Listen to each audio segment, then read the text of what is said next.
we don't have traffic. Back 090. Far out over the Atlantic, a flying observatory. On board, another day of familiar drills and routine procedures. Even at the frontiers of science, understanding comes rarely in a flash of intuition. More often it emerges gradually from a mass of patiently gathered data. Sampling, for instance, the mix of gases in the atmosphere at different times and seasons, different altitudes.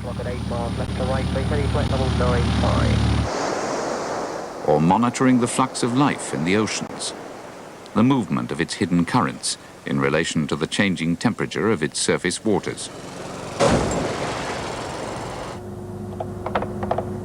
Research of this kind is being stepped up worldwide. The need to understand the interplay of atmosphere and oceans has been given a new sense of urgency by the realization that our energy-consuming way of life may be causing climatic changes with adverse consequences for us all.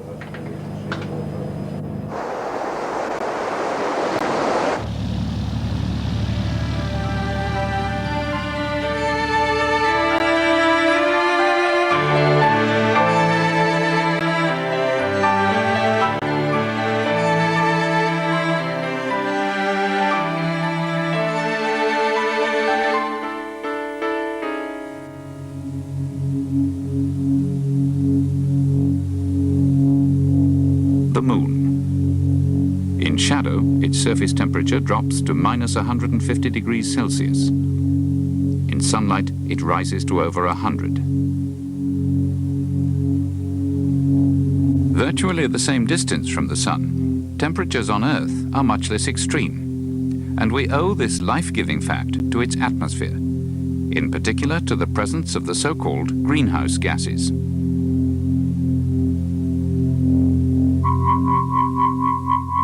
Energy from the sun reaches us in the middle bands of the electromagnetic spectrum as light and heat. To balance this daily income from the sun, Earth radiates energy back, but only in the longer wavelengths of the infrared. But it doesn't all escape back into space. Some of it is absorbed in the lower atmosphere, mainly by water vapor, but also by carbon dioxide. Throughout the long period of man's rise to civilization, this blanket of heat-absorbing gases has kept the average global temperature around 15 degrees Celsius, against the moon's minus 20. But in the last 150 years, this balance has been altered.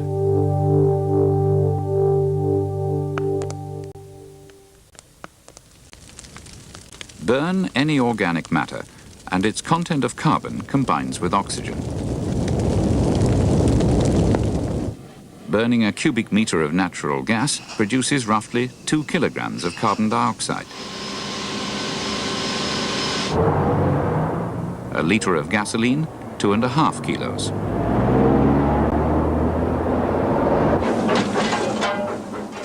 Burn a ton of coal, and you release up to 4 tons of carbon dioxide into the atmosphere.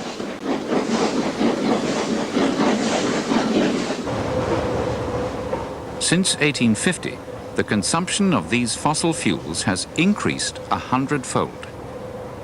Add to this the more recent burning of the tropical forests, and the result has been a marked and accelerating increase in the amount of carbon dioxide in the atmosphere.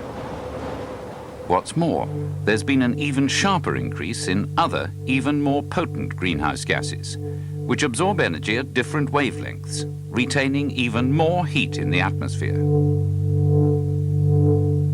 Nitrous oxide and ozone, mainly from traffic. Methane from cattle and rice fields. And new to nature, the CFCs, used as blowing and cleaning agents and refrigerants. These other gases could soon be absorbing as much radiation as carbon dioxide. But has this started to make the Earth warmer?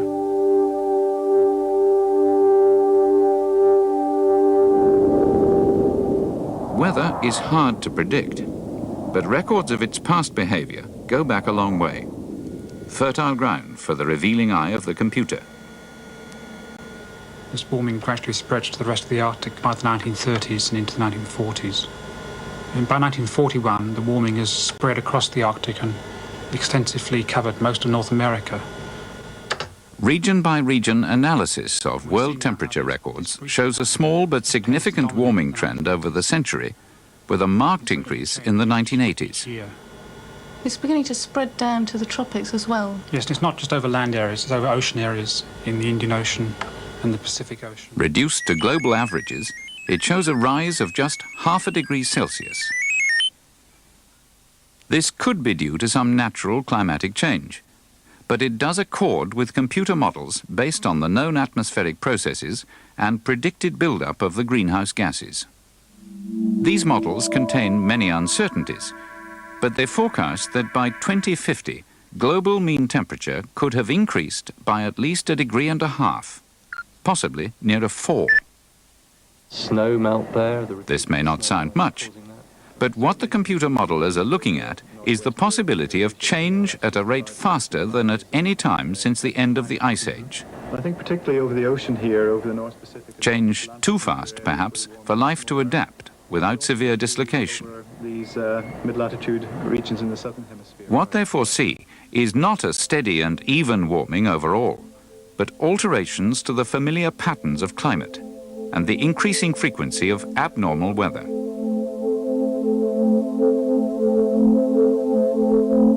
No two scenarios fully agree, but their strange, mesmerizing images of possible futures have each prompted the same serious warning. A warning endorsed by a uniquely broad consensus of scientists in their report to the United Nations at the end of 1990.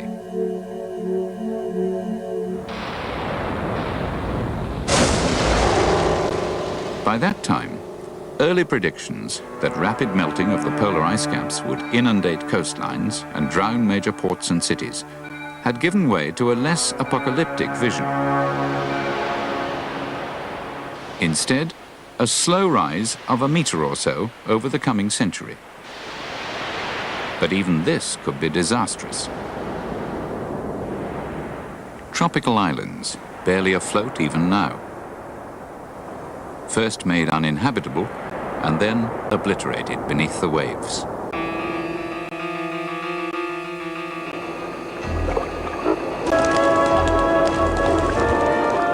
Wetland habitats destroyed by intruding salt. Coastal lowlands everywhere suffering pollution of precious groundwater, on which so much farming and so many cities depend. And the sea doesn't always destroy by stealth.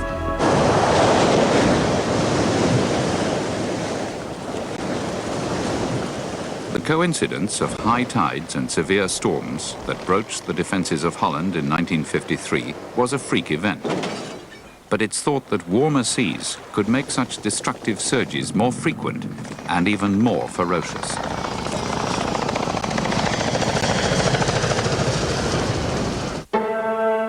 Today, Holland lies safe behind its elaborate and expensive defences. Elsewhere, in a poorer world, land and people remain at risk.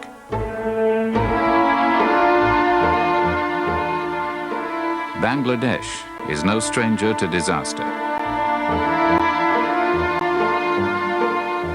1/6 of its land is barely above sea level. Land on which 20 million people depend for life and livelihood.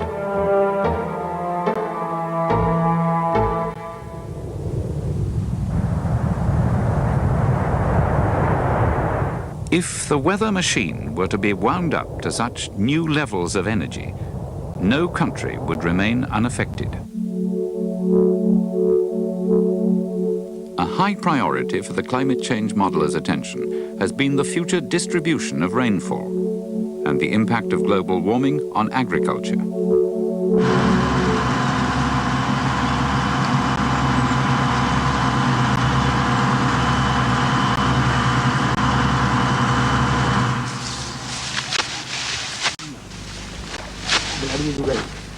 Today, With only 2 months' reserves, 5 billion people depend on just a few strains of staple grains, each grown within restricted climatic limits, at the mercy of the weather. And tomorrow, with its prospect of billions more mouths to feed? What is now considered abnormal weather could become a new norm.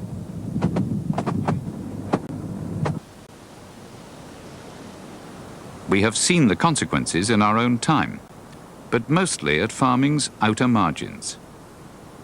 Next century, this could perhaps be its heartland.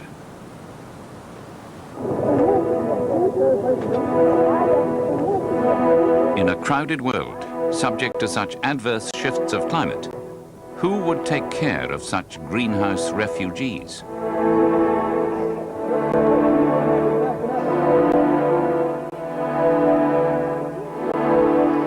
Faced with such a disturbing scenario, governments are having to consider their response.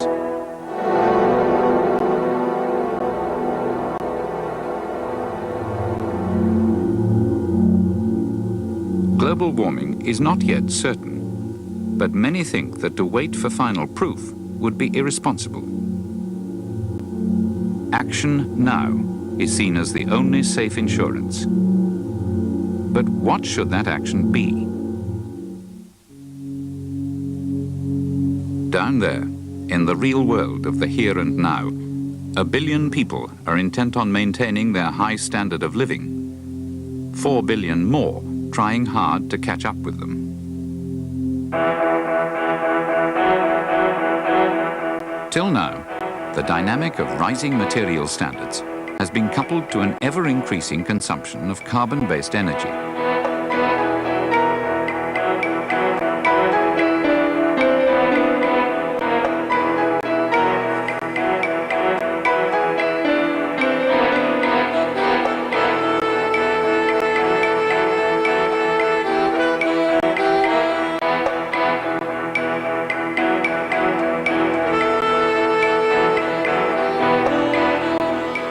Can that coupling be broken? Can emissions of the greenhouse gases, particularly carbon dioxide, be cut back fast enough to provide that essential insurance without blunting the forward thrust of development? In a world of nation states, could such a global target be agreed, let alone achieved?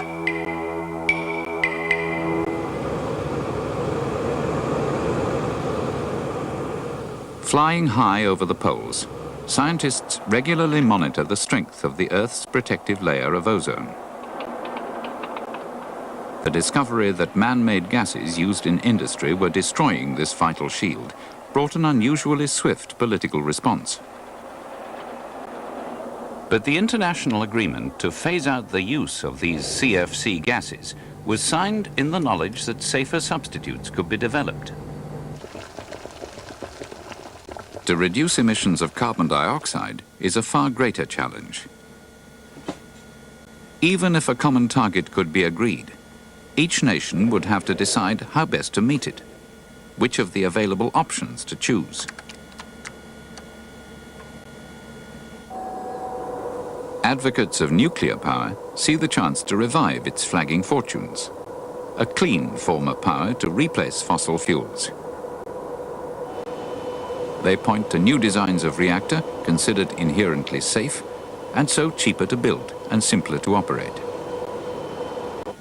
But public anxiety about reactor safety and concern over the disposal of radioactive waste suggest it's unlikely that nuclear power could be expanded fast enough to make a real impact on carbon emissions.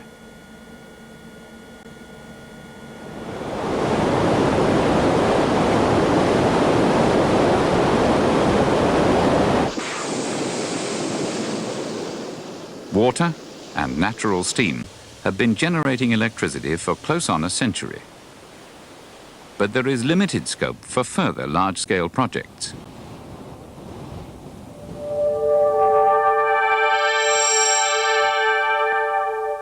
For years, the harnessing of various forms of energy derived from the sun has been written off as uneconomic, or of limited application and value.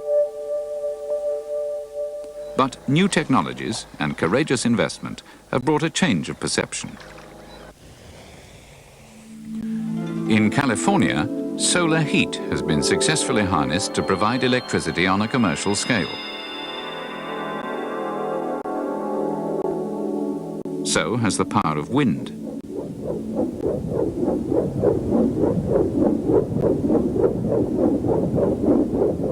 Two potential sources of clean power already, and others may soon follow. Widely applied, they might help reduce the adverse impact of growing energy demand. But they could not alone do enough to slow global warming as fast as the scientists advocate. An ultimate answer remains way beyond our reach: the dream of clean, cheap power from nuclear fusion.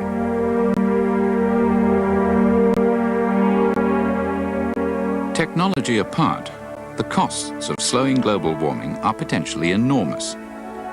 That's why the most favoured option, and the one thought most cost-effective, is a drive for greater efficiency in the way existing forms of energy are produced and used.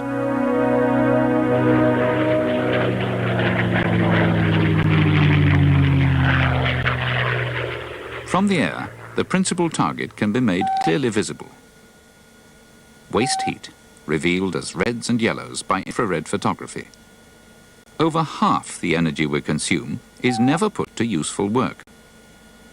Look, for instance, at what happens with electricity. A major source of man-made carbon emissions are the world's coal-fired power stations. Of the coal's available energy, only 35% is transformed into electricity. Further losses occur as the power is distributed and used. An incandescent light bulb converts only 5% to light. 95% is lost as waste heat.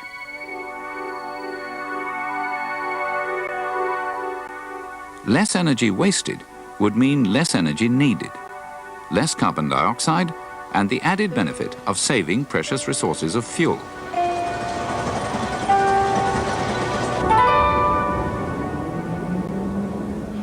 Simply changing from coal to gas could cut carbon emissions by roughly 40%. And using the latest combined cycle turbine technology can raise the efficiency of power generation even further. But for many countries, gas is not an available option. Coal itself can be gasified and used much more cleanly and economically. Fluidized bed combustion is another of the new technologies that can achieve efficiencies well above conventional levels.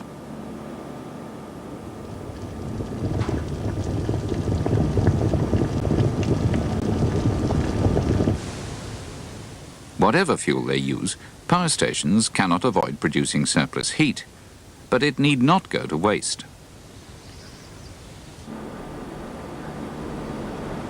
Denmark is one of the countries that has pioneered its use for district heating. Metropolitan Copenhagen's ambitious new scheme has effectively doubled the overall energy efficiency of its power stations, and so halved the volume of carbon dioxide that would otherwise have been produced.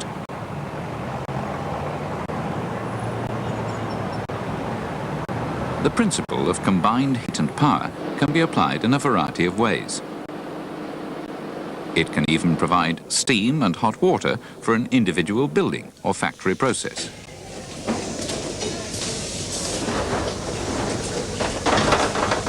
It can be applied just as effectively to established installations as to new purpose-built ones.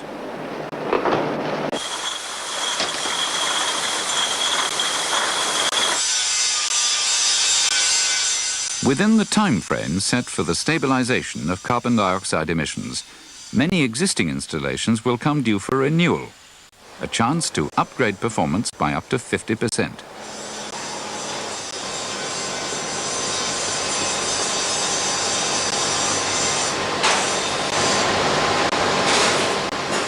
Whatever combination of energy services is needed for a particular building or industrial process, A key to optimal efficiency is the revolution in control technology brought about by electronics and the microchip.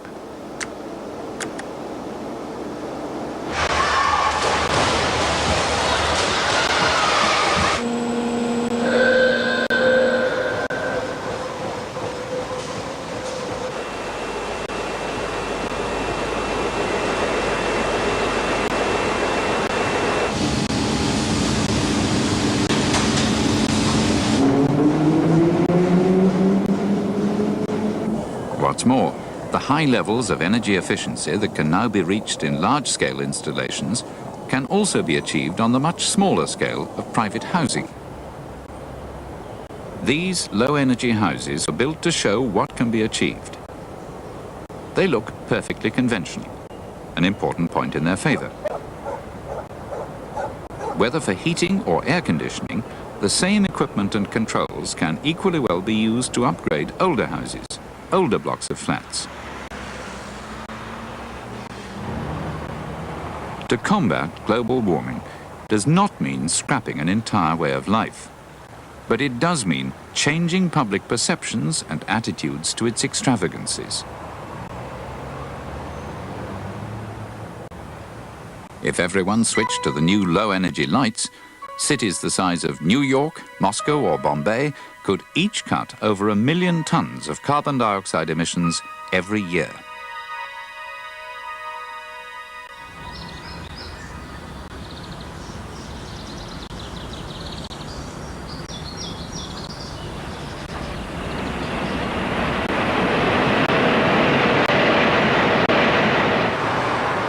Nearly half the world's oil is used by its 500 million road vehicles. 400 million of them are private cars.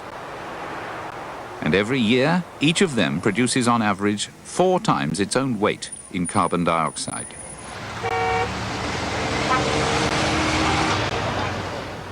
Vehicles of all kinds have constantly improved in performance and reliability.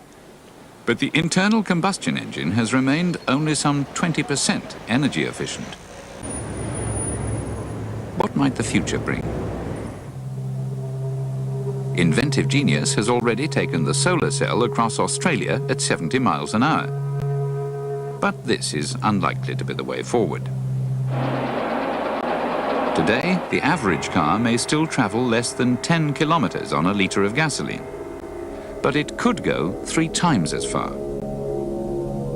The prototypes, petrol and diesel, already exist.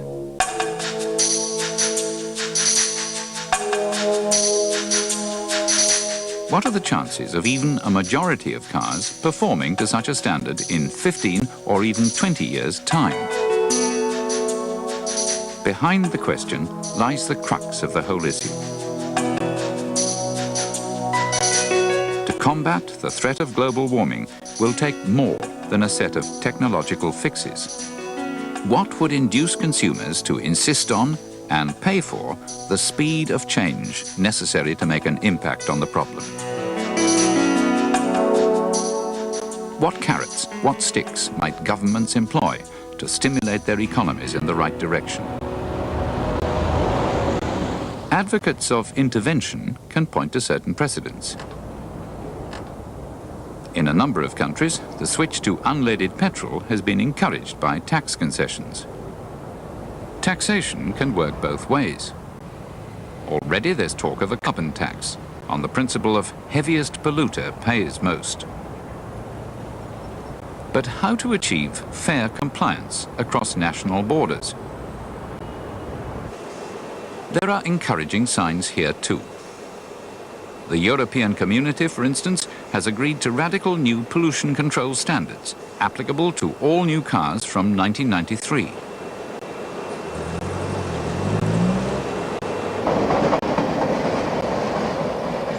But global warming calls for a global response. And the world is not a common market.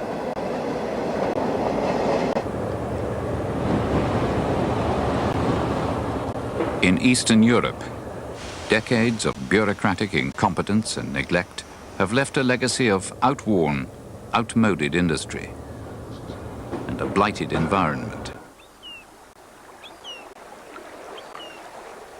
if the threat of global warming is to be realistically addressed, the future will need to be different.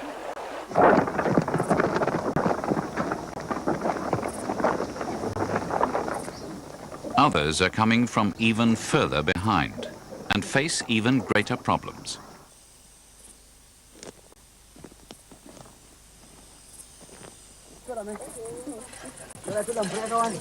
Their ambition is not just to follow behind the richer nations, it's to catch up. And they will have to cope with the needs of fast-growing populations too.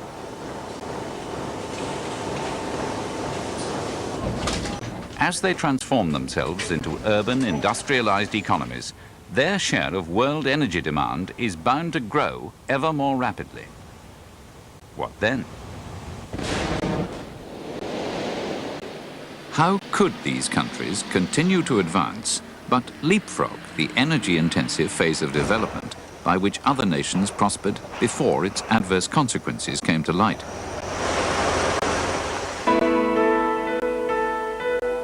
Their cities stand as impressive symbols of their entry into the modern world. But everywhere, resources for further development are stretched to the limit. The added demands of a rapid improvement in energy efficiencies would be a difficult challenge to meet, unless the latest and best technologies could be made available to everyone.